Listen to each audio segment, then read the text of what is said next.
drboycetv.com, the home for intelligent Black people. My name is Dr. Boyce Watkins, and today I wanted to come in for a few minutes and do one of what I call my 10-minute talks, where I'm going to talk to you guys about something that just happened with a person that I know. His name's Charlamagne Tha God, and he just signed this deal with Netflix, I believe it's part of the Netflix deal with iHeartMedia that has to do with his Black Effect podcast. And the big number, the big headline number of the deal is $200 million. This brother, landed a deal that I think is well deserved because he's highly influential in his field, and he's going to make money because of it, as he should. And so I'm going to break some of this down for you. So you give me a few minutes to kind of nail this. I'm going to not just tell you about the deal. I'm going to also talk to you about some specific things that you may not know about deals like this. And also stick toward the end, and I'll give you a breakdown of why I've been a big investor in Netflix stock and what I see going forward for this company. I don't I don't own iHeartMedia, but I do own Netflix stock because Netflix just seems to do a lot of things right. And I'll give you the pros and cons of Netflix stock. Okay, so yeah, so here's the deal. Charlemagne is this guy who's I don't think there's anybody else in media like him.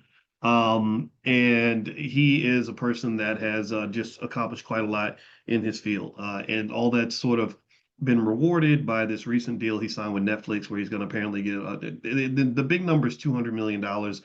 There's some nuances there. I'll break some of this down for you. I don't have specific information about the deal, but I can tell you how these deals work and why these deals get signed.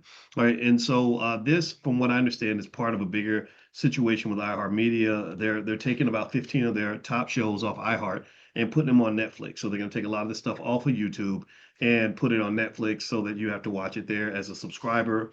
I think the audio rights still belong to iHeart, so they get the broad distribution of audio without, but they don't own the video side. The video side will be exclusively on Netflix, from what I understand.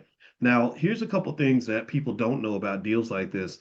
And it's not to say they're not going to get paid, though. I think they're going to get crazy paid, and as they deserve. Is one, a lot of times the headline dollar amount is almost never guaranteed money. Like, it's not like they just write a big check for 200 million and it's over.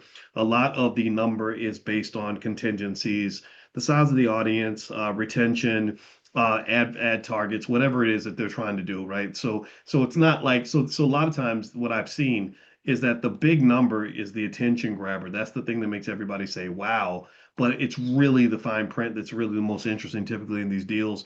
And the real asset in these deals isn't really just the audio or the video. It's the attention of the audience, the recurring behavior of an audience that's already embedded in that particular brand, right? And then on top of that, you've got the intellectual property issue. So Netflix basically is then able to take and leverage existing brands and turn those into spin-offs and documentaries and things like that. So really, from what I would gather, I wouldn't be surprised if a big chunk of the Charlemagne deal and the iHeartMedia deal and the Black Effect deal and the Netflix deal, I'm throwing out all these brands that are connected here, is that it's about the intellectual property and the ability to leverage that into other things, right?